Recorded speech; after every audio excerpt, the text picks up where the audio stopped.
Jangan tergesa-gesa dalam menikah. Ya, jadi kita harus belajar untuk bisa enjoy kita punya singleness. Kalau Tuhan menghendaki dia menikah, otomatis pasti ada pasangannya. Kapan waktunya Tuhan yang tahu. Kalau diumpamakan menjadi seekor ayam terus berharap bisa mendapat pasangan Raja Wali, ya ialah mimpi kali ya. Kesibukan kita mencari karir itu jauh lebih penting buat anak daripada mencari Tuhan. Sehingga nanti jangan heran anak itu kalau udah gede nggak mau cari Tuhan.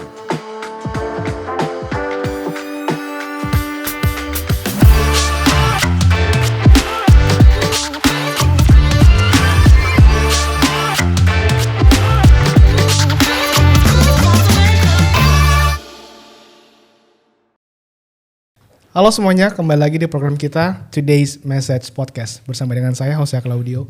Dan hari ini kita akan ngobrol dengan seorang narasumber yang luar biasa tentunya. Beliau adalah founder dari Today's Message. Langsung aja, Pastor Leonardo Syamsuri. Haleluya. Halo Pastor, apa kabar? Baik, mantap. Selalu mantap, harus bersemangat. Selalu mantap kita. Ya? Semangat. Yes. Luar biasa.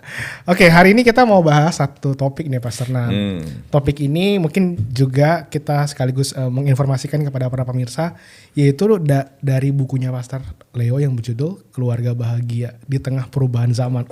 Wis. Banyak sosial media tuh ya. Jadi mungkin kalau yang mau beli bisa langsung di Tokped ya. Naviri Gabriel, Anda bisa dapatkan buku Keluarga Bahagia di Tengah Perubahan Zaman. Nah, Pastor, hari ini kita mau bahas nih. Karena kan bicara soal perubahan zaman. Nah, ini udah berubah nih Pastor nih. Oh iya. COVID nih. Oh iya, bukan cuma berubah, disrupsi. Disrupsi ya. Ngalamin banyak kebingungan di keluarga kan. Iya. Oke, nah sekarang nih Pastor sebagai seorang hamba Tuhan dan juga kan menggembalakan gitu ya. Sebenarnya bagaimana sih menurut pandangan Pastor sejauh ini tentang keluarga, khususnya mungkin kalau kita mau bilang ya keluarga Kristen gitu ya, di tengah-tengah perubahan zaman atau disrupsi yang tadi Pastor sempat bilang. Itu sebenarnya gimana kalau menurut pandangan Pastor? Dalam artian apa nih bagaimananya? Kondisinya misalnya apakah memang hari-hari ini dalam artian hubungan antara anak dengan bapak, karena kan juga sekarang ini antara orang tua dan anak lah, nggak cuma sama bapak. Karena bekerja WFH tuh ternyata lebih lama dibandingkan kerja di kantor, sehingga hubungan juga tidak ada. Betul. Ya, terus kebersamaan yang terlalu lama ternyata juga membuat banyak peperangan gitu di rumah. Ya, dan lain-lain. Dan termasuk juga sekarang ini anak-anak juga ingin mencapai kepada kesuksesan di usia muda. Nah, itu juga kayak kan menuntut orang tuanya gitu ya, dengan berbagai macam yang mereka inginkan gitu. Sebenarnya kita bisa melihat sesuatu yang menarik. Menariknya begini, ketika sebelum pandemi, orang lebih banyak di luar kan. Betul. Suami atau istri lebih banyak di luar, sibuk, pulang tinggal sisa-sisa waktu yang sudah fisik juga sudah mulai capek, betul kan ya? Itu pun masalah. Masalah ya? Masalah kan? Ya banyak masalah kan. Perselingkuhan. Iya benar. Terus kemudian apa? Kemudian terjadi yang namanya hubungan suami istri yang retak. Emosional. Karena beban kerja. Ya kan gitu kan ya? Iya. Ada di luar, kelamaan. Keluar kota, keluar negeri, begitu kan? Lah sekarang setelah pandemi di rumah terus nih. Iya. Sama juga. Ya kan begitu ya. Jadi kalau kita bisa melihat di sini, isunya bukan lama di luar atau lama di dalam. Oh gitu ya. Betul dong, kalau kita lihat realitasnya begitu dong. Iya. Di luar juga ribut, di dalam juga ribut. Iya. So berarti ada sesuatu benang merah yang kita mesti temukan yang perlu dicari solusinya. Atau kita cari penyebabnya. Iya kan begitu. Nah, kalau saya melihat bahwa penyebabnya gini, orang yang lama di luar selingkuh, yang sering ada di dalam emang nggak selingkuh juga. Selingkuh juga, iya. Online, ngobrol, apa segala macam, ya kan begitu ya. Terjadi kan, perselingkuhannya mulai dari chatting, ya, kan begitu. Nah, jadi menurut saya sekarang yang paling utama adalah benang merahnya atau garis landasannya. Kenapa orang bisa kayak gitu? Karena manusia itu tidak mengenal atau tidak memiliki kehidupan yang sejati dalam hidupnya. Mencari kebahagiaan melalui pekerjaan, mencari kepuasan melalui mencari kepenuhan diri, ya kepuasan dan kepenuhan diri, kebahagiaan di dalam pekerjaan. di luar rumah atau di dalam pernikahan, nggak dapet kebahagiaan dan kepuasan diri, kepenuhan artinya full ya, kehidupan diri kita yang sepenuhnya gitu ya. Itu hanya didapat dalam satu pribadi namanya Yesus Kristus. Karena Yesus jelas mengatakan aku adalah jalan, kebenaran dan hidup. Ya. Jadi kita nggak mungkin bisa memiliki hidup yang sejati tanpa Dia. Karena kebahagiaan tidak bisa diupayakan. Betul. Jujur ngomong kan begitu. Iya. Nggak ada. Tetapi yang ada adalah bagaimana kita ini menjalani kehidupan seperti yang Tuhan inginkan, desain awalnya, the design. Jadi Tuhan membuat rancangan keluarga di awal di kitab Kejadian. Kita lihat apa tujuan keluarga itu di dalam Dia. Nah kalau kita ngerti ini sebenarnya mau di rumah lama atau di luar rumah nggak ada masalah sebenarnya. Sebenarnya ya. Karena toh yang penting kan celah iblis dikasih apa enggak. Iya, Gitu. Iya. Walaupun godaan dan tantangan selalu ada. Iya. Kan waktu Kain marah sama Habel kan Tuhan udah bilang dosa mengintip di depan pintu. Dia sangat menggoda kamu. Sangat menggoda sangat menggoda kamu nih Kain, gitu loh. Kain ini sangat menggoda kamu, tapi kamu harus menguasainya. Jadi godaan itu selalu ada. Selalu ada di depan pintu. Artinya di depan pintu apa tuh? Very close, sangat dekat dengan kita. Keluar masuk. Kalau pintu itu kan bicara soal keluar masuk. Jadi dalam keseharian kita itu sangat-sangat dekat dan itu sangat menggoda dan kita harus menguasainya. Dan caranya ya harus ada dalam Tuhan lah. Kuncinya itu kalau menurut saya. Nah masalahnya kan suami dan istri menganggap kekristenan atau iman atau kerohaniannya menjadi sesuatu yang namanya suplemen doang. Perlu-perlu enggak gitu. Mau ke gereja boleh, nggak ke gereja nggak apa-apa, ya kan. Selama pandemi juga belum tentu ikut ibadah online. Belum tentu selama pandemi loh. Atau sembari tiduran ya Pastor. Iya. Terus sekarang sesudah pandemi juga katanya si ibadah online, apa iya? Ya kan begitu. Oke, jadi kalau menurut pandangan pastor adalah justru terjadinya permasalahan dalam keluarga ini karena mereka tidak mengenal Tuhan gitu ya. Iya, artinya dia nggak mengenal. Gini, ada sesuatu yang kosong, ada sesuatu yang mereka cari. Ada sesuatu yang belum yang mereka rasa kurang dalam hidupnya. Nah sebenarnya kan manusia setelah jatuh dalam dosa kan memang selalu ada kekosongan. Iya betul. Ada yang kurang, yang bisa memuaskan dan bisa dipuaskan dan bisa dipenuhi hanya ada satu, yaitu Yesus. Allah kita, pencipta yang harus tinggal di dalam diri, itu baru full. Kan gitu. Iya. Oke, nah sekarang jadi menurut Pastor kalau emang itu adalah akarnya gitu ya, karena mereka tidak tinggal dalam Tuhan, baik suami, istri, bahkan juga anak ya, kalau bapak maknya enggak dalam Tuhan apalagi anaknya gitu ya. Bener, 100%. Oke, nah jadi berarti jalan keluarnya adalah mau nggak mau keluarga harus benar-benar ngebangun hubungan dengan Tuhan baik personal maupun mesbah keluarga. Iya itu. sangat, makanya kenapa kalau menurut saya jangan suka menganggap enteng bahwa Allah menikah itu yang penting suka sama suka, ada chemistry. Nggak bisa cuma ada chemistry nyambung, setrum gitu ya. Nyetrum suka sama suka, hobi sama, sekolah sama, latar belakang oke, semua oke. Terus kita juga ke gereja, nggak jamin. Nggak jamin, orang bisa ke gereja tapi belum tentu ngalamin Tuhan kan. Belum tentu dia sungguh-sungguh sama Tuhan kan.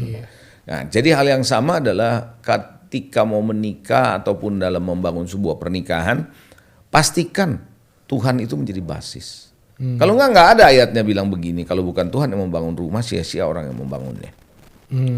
Mazmur 127 kan bilang begitu. Iya kan, kalau bukan Tuhan yang membangun, kalau kita tidak membangun di dalam Tuhan, sia-sia kita bangun. Popularitas kita membangun rumah tangga nggak bisa, duit nggak bisa, apalagi kita punya keberhasilan nggak bisa membangun rumah tangga atas dasar itu, gitu loh. Nah, Pastor, menurut Pastor nih, berarti kan artinya emang kita harus memastikan bukan cuma suka sama suka, tapi memang kita juga harus ngebangun diri kita, gitu ya. Nah, bagaimana kalau menurut Pastor tentang pernyataan ada orang berkata, kadang-kadang pernikahan itu seperti beli kucing dalam karung katanya.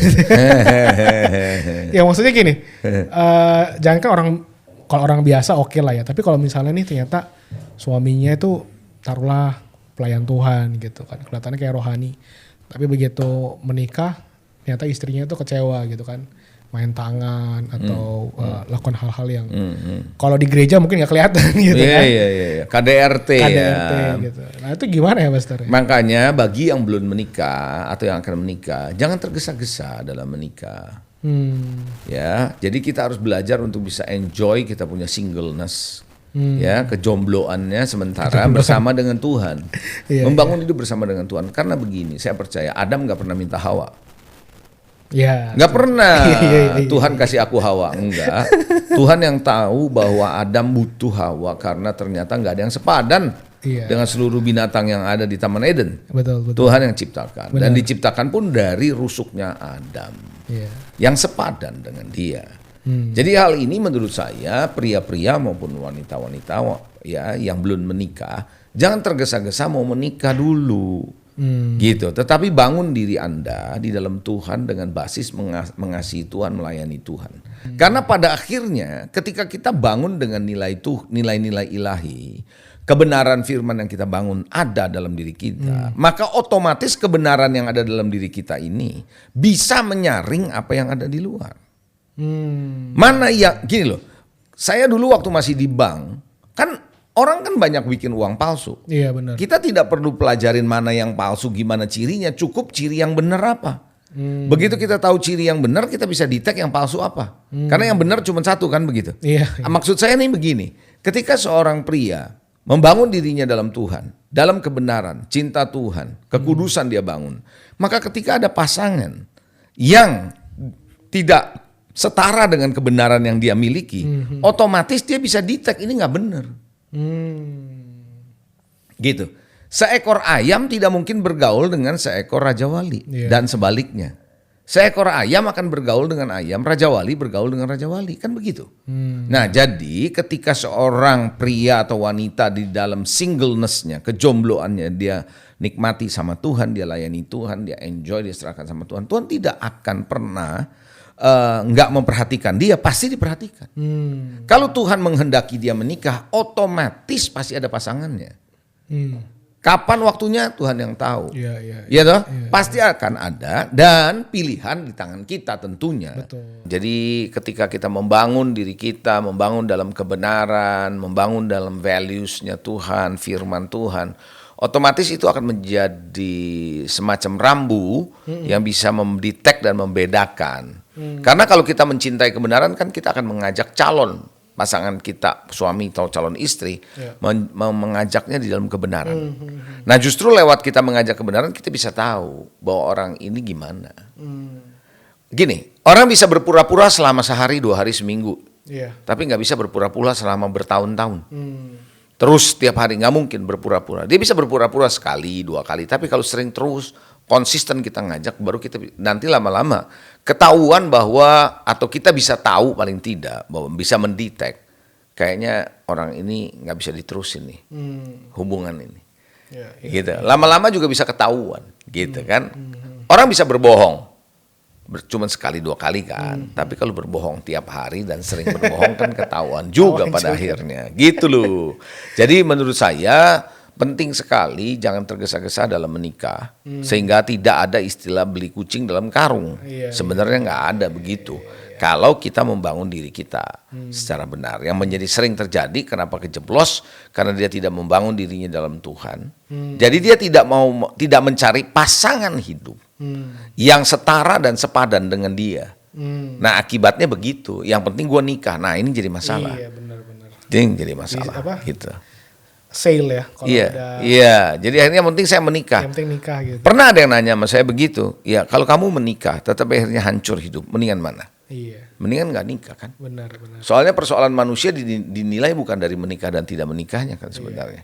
Tapi seberapa dia menjalani kehidupan sesuai dengan tujuan Tuhan pada akhirnya kan begitu. Wow.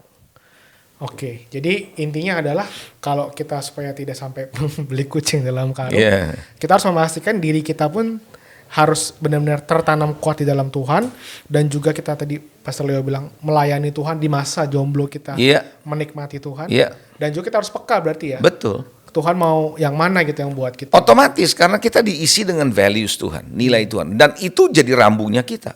Yang begitu nggak cocok sama ini kita jadi mulai kok begini nih gitu loh. Iya. Tapi kalau kitanya sendiri campur aduk, kita bingung. Kita nggak pernah tahu ini benar apa enggak. Kan begitu.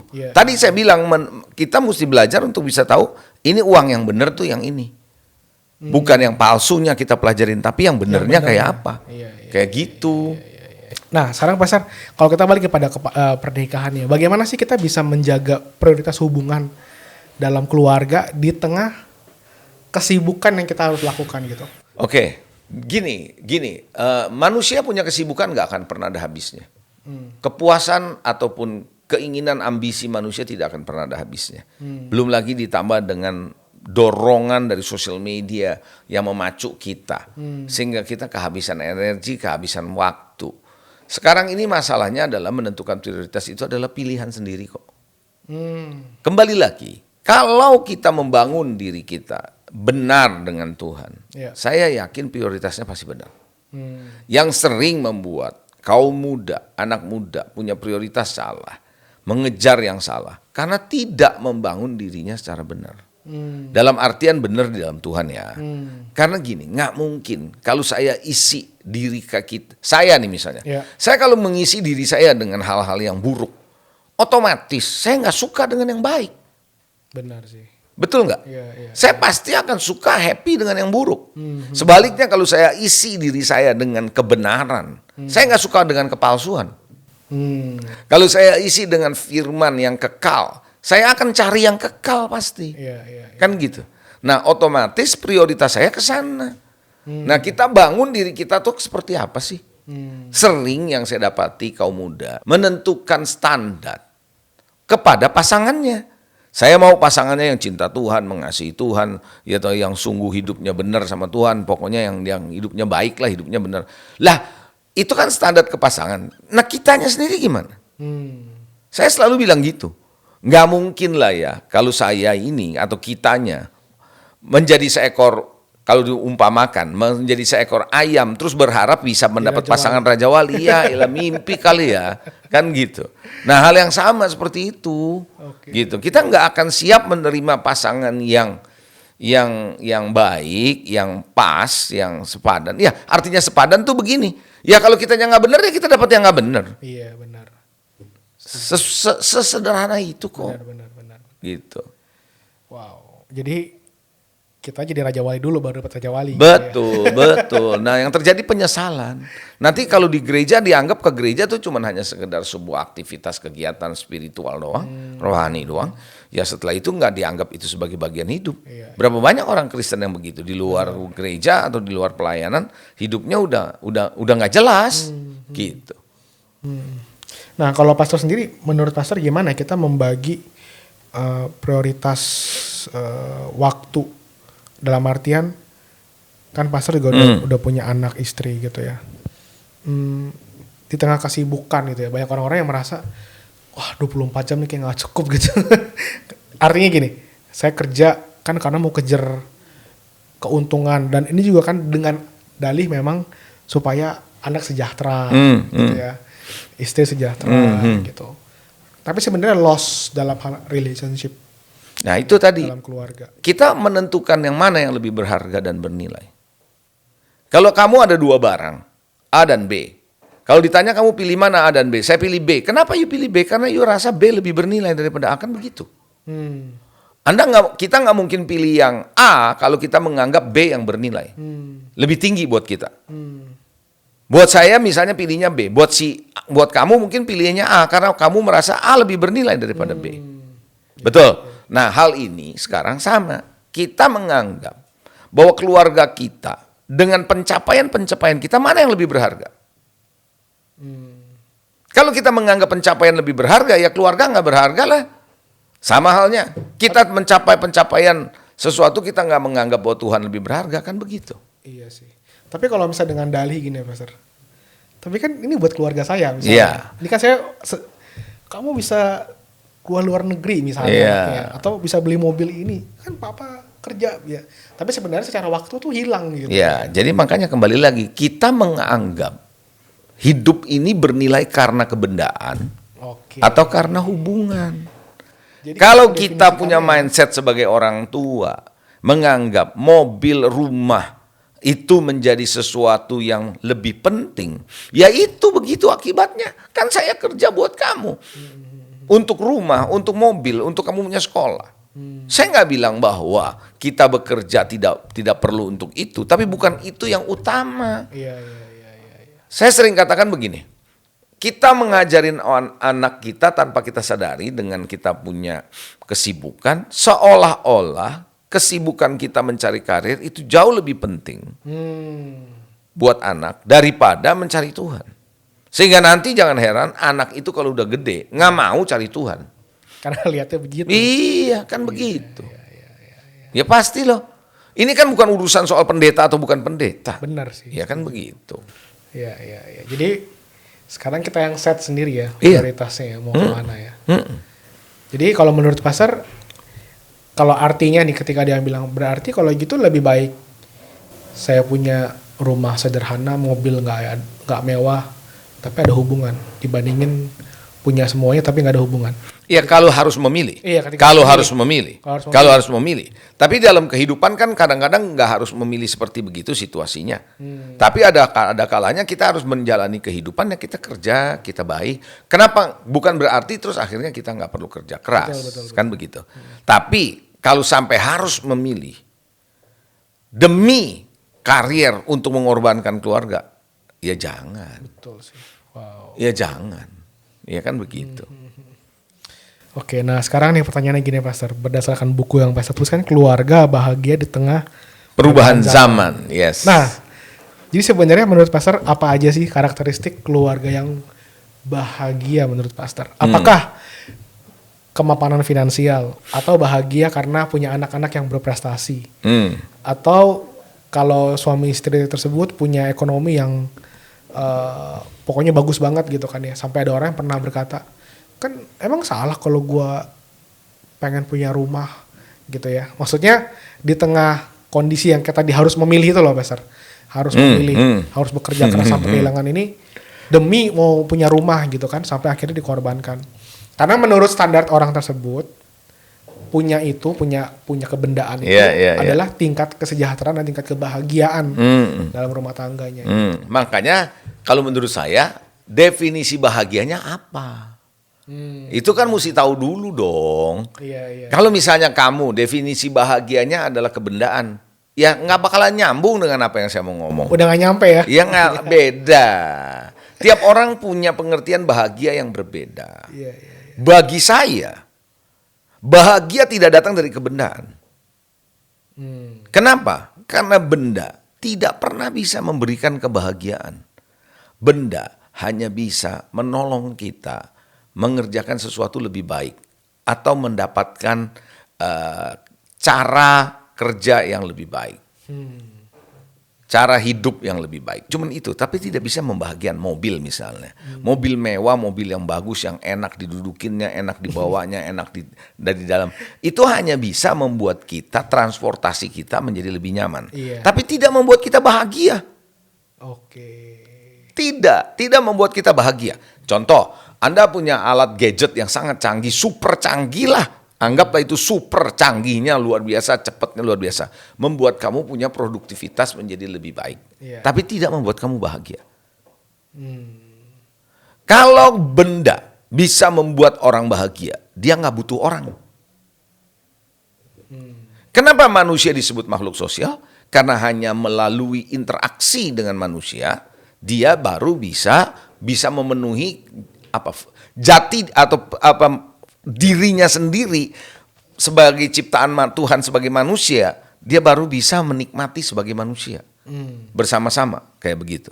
Nah, jadi kebahagiaan itu menurut saya yang saya tahu dari firman Tuhan, tidak bisa kita ciptakan dan kita hasilkan. Kebahagiaan itu hanya ada pada satu pribadi namanya Yesus Kristus. Dia berkata begini, damai sejahtera yang kuberikan kepadamu tidak seperti dunia berikan kepadamu. Jadi yang namanya kebahagiaan sejati, damai sejahtera yang sejati, itu hanya ada di dalam Kristus. Kalaupun ada dalam dunia ini mungkin semu berarti. Semu. Kenapa? Karena ketika manusia jatuh dalam dosa, dia menjadi makhluk jiwani. Spiritnya mati, rohnya putus. Kemuliaan Allah hilang. Nah di saat itu manusia mencari apa yang bisa didapat dari dunia ini. Dan dunia tidak pernah bisa memenuhi dia. Mencari kebahagiaan di dunia ini sama aja kesia-siaan. Sampai dia menemukan Tuhan dalam hidupnya. Yeah. Dan dia mengalami kepenuhan di dalam Tuhan. Kebahagiaan itu ada di situ. Wow. Kebahagiaan itu ada di situ. Wow. Makanya kan ada satu tokoh spiritual yang mengatakan begini. Yang membingungkan saya adalah manusia, kata dia. Manusia begitu khawatir dengan masa depannya. Sampai dia tidak bisa menikmati hidupnya yang masa kini. Ya kan begitu. Karena dia kebingungan, dia pikir dia kalau kumpulin semua ke depan dia bisa oke. Kan gitu. Sedemikian takut dengan masa depannya. Sehingga dia lupa dengan masa kininya. Dan dia kerja begitu rupa karena dia pikir dia akan hidup mampu. Padahal ketika dia meninggal dia tidak tahu untuk apa dia hidup. Artinya gini, maksud saya gini, ngerti nggak sih bahwa Tuhan itu sumbernya? Ada orang bilang begini, saya suka lihat nih di IG, maaf nih saya ngomong apa adanya ya. Di IG orang suka posting, bahagia itu sederhana. Bahagia itu sederhana, asal saya pergi sama teman, makan. Apa itu bahagia? Kalau itu yang kamu bilang bahagia, kebahagiaan menurut kita adalah seperti itu. Kita salah besar. Kebahagiaan itu bukan kita dapat dari dunia ini, kebahagiaan itu sederhana waktu kita berdoa. Ah, itu benar. Kebahagiaan itu sederhana waktu kita ngalami Tuhan, itu benar. Kebahagiaan itu sederhana ketika kita merenungkan firman dan kita dapat sesuatu dari Tuhan. Nah, itu benar. Kebahagiaan itu hanya ada di dalam Tuhan. Ini kita mesti ngerti. Kalau enggak, kita pikir kita bisa dapat bahagia di luar Tuhan. Kalau kita bisa dapat bahagia di luar Tuhan, kita nggak perlu Tuhan. Betul nggak? Yeah. Kenapa ada ayatnya bilang lebih baik 1 hari di pelataran rumah Tuhan daripada 1000 hari di tempat lain? Karena dia tahu di tempat lain nggak pernah bisa membuat dia bahagia seperti dalam hadirat Tuhan. Wow. Berarti dampaknya, artinya gini, kalau setiap pribadi membangun kebahagiaan itu dalam hidup mereka masing-masing, misalnya suami, istri, baru di situ dampaknya secara keseluruhan dalam keluarga itu dong, ya Pastor ya. Jadi ginilah, saya ambil simpelnya gini. Kalau kamu sudah menemukan kebahagiaan dalam Tuhan, kamu nggak akan cari yang lain. Karena yang lain tidak bisa mendapatkan kebahagiaan seperti yang kamu dapat. Karena di bawah tingkat kebahagiaan yang kamu dapat. Iya. Tapi kalau kamu belum dapat kebahagiaan di dalam Tuhan, kamu akan cari di luar. Benar. Dan kamu akan bilang, oh ini bisa buat saya bahagia. Apa iya? Kebahagiaan itu hanya ada dalam Tuhan. Iya. Jadi kalau kamu udah dapet nih ya, semua nih kebahagiaan dalam Tuhan yang kamu dapatkan sebagai manusia loh ya. Bukan soal kebendaannya tapi dalam Tuhan, kebahagiaan. Maka apapun yang ada di luar kamu tidak akan pernah bisa menambahi kebahagiaan ini. Karena ini udah full dari Tuhan. Artinya Jesus is enough. Jesus is enough. You don't need Jesus plus. Nggak perlu ada lagi Yesus plus. Iya. Ya kan begitu. Makanya kan ada lagu Christ is enough. Iya. Ya iya kan begitu kan. Benar, Kristus itu enough. Cukup. Ya itu kebahagiaan itu sederhana. Ya iya kalau di dalam Tuhan. Nggak usah yang aneh-aneh. Iya. Itu sederhana. Iya. Walaupun kita makannya sederhana, biasa, kita bahagia. Bukan karena makannya sederhana kita bahagia. Ya, betul. No, karena kita bahagia, maka makanan sederhana juga oke. Yes. Jangan dibalik-balik kalau ngomong, kan begitu. Setuju banget, Pastor. Wow. Artinya berarti kalau kita bahas dalam konteks di dalam keluarga, setiap orang setiap pribadi dalam keluarga itu membangun dirinya dalam Tuhan, maka nggak usah tambah dengan, wah kita bahagia kalau ada mobil baru, ada rumah baru, ada. Nggak perlu. Cukup dalam keluarga kita ada Yesus gitu ya. Ya. Kalau ada tambahan baru boleh, tapi itu tidak menambahi kebahagiaanmu. Benar. Itu hanya membuat kamu hidup kualitasnya oke, sekarang mobil butut menjadi lebih baik. Ya, itu aja. Ya. Wow, thank you banget Pastor Leo buat sharingnya dalam podcast kita kali ini, dan saya percaya banget ini akan memberkati buat pemirsa yang menyaksikan program kali ini. Kita belajar bagaimana kita bisa menjadi keluarga yang bahagia. Dan ingat, bahagia itu bukan karena benda ataupun harta yang kita miliki, tapi bagaimana kita bisa menghadirkan Yesus dalam kehidupan keluarga kita. Wow, ini sangat berharga banget. Dan bagi Anda ingin membaca buku yang ditulis oleh Pastor Leonardo, yaitu keluarga bahagia di tengah perubahan zaman. Sekali lagi saya infokan Anda dapat mencarinya pada Tokopedia Nafiri Gabriel dan Anda bisa beli di sana. Sampai jumpa minggu depan dan jangan lupa untuk bisa klik subscribe dan tombol loncengnya dari YouTube channel Today's Message. God bless you all.